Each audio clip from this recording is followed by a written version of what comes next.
Welcome ulit sa part 2 ng ating discussion tungkol sa personal data sheet ng mga government employees. At kung first time mong mapunta o mapanood ang video na to, click like and follow sa ating page. Punta tayo sa C1. Kung hindi mo alam ang C1, pumunta ka dun sa part 1 para mas maintindihan mo siya. So tuloy natin itong part 2. Sa pag-fill out ng personal data sheet, again, this is the revised 2025 Civil Service Form number 212.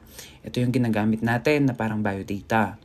So sa pag-fill out natin, though walang naka-indicate dyan, again, walang in-specify based sa civil service mga memorandum nila, walang naka-specify na font size and font style. Basta dapat nababasa siya at naiintindihan. Pero for this instance, for our educational video, ang gagamitin natin ay Arial. Yan, Arial lang. And then size 10 para uniform. Sa pag-fill out din natin, tandaan, do not abbreviate. Huwag po kayong mag-abbreviate. Kung sa Department of Education yan, you do not use DepEd. Use Department of Education. Huwag po kayong mag-shortcut kasi dapat clear po lahat ng information.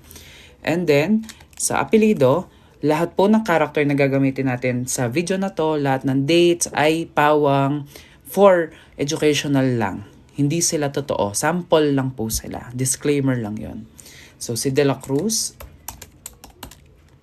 surname niya, first name niya ay si Mariana. Yan, Mariana. And then, Sarmiento ang kanyang gitnang apelido. Ipinanganak si Mariana noong, check natin ha, kasi hindi siya naka-merge. So, you just have to merge them.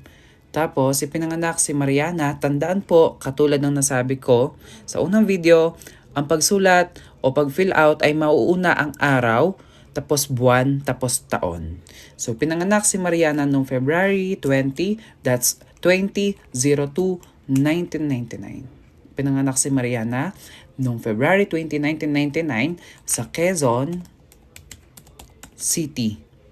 Si Mariana ay female. Click nyo lang po or i-tick yung box.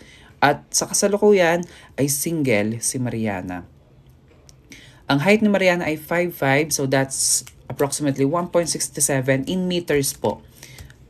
Kung mapapansin nyo in meters, wag po kayo maglalagay ng 5'5", baka maulit lang po yan.